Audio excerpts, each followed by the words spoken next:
আসসালামু আলাইকুম। আজকে আমরা যাইতেছি খুব সুন্দর একটি জায়গায়, প্রচণ্ড গরমে যেটা খেয়ে আমাদের মন তৃপ্তি পেয়ে যায় সেই জায়গায় তরমুজের খেতে যাইতেছি। এবং তার পাশাপাশি আরও একটি সুন্দর জায়গায়, সেটা হলো সূর্যমুখী বাগান, সেদিকে আমরা রওনা দিতেছি।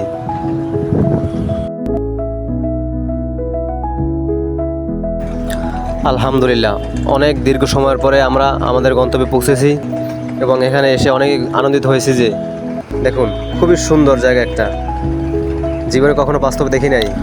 আসলে আমাদেরকে এখানে আরও প্রায় মাসখানেক আগে আসতে হইতো, তাহলে অবশ্যই এটা থেকেও বেটার কিছু দেখতে পাইতাম।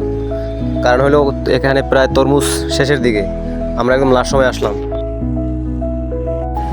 তরমুজের পরে সেই সুন্দরতম সূর্যমুখী বাগান ওই যে দেখতে পাইতেছেন, আমরা এখন এখানেই যাব এবং এর সৌন্দর্য উপভোগ করব। আলহামদুলিল্লাহ, আসলেই আল্লাহর সৃষ্টি এত সৌন্দর্য, যদি কাছ থেকে না দেখি তাহলে কখনোই বিশ্বাস করতে পারবো না আমরা। আসলে আমরা এখানে যে এসেছি, এটার স্থান হলো কুয়াকাটা এবং পায়রা বন্দর যে ব্রিজ, এটার মাঝামাঝি একটা জায়গায়। আমাদের গন্তব্য অনেক দূর, তাই আজকে ভিডিও এখানে শেষ করব এবং এ নিয়ে বিস্তারিত একটি ভিডিও দেবো।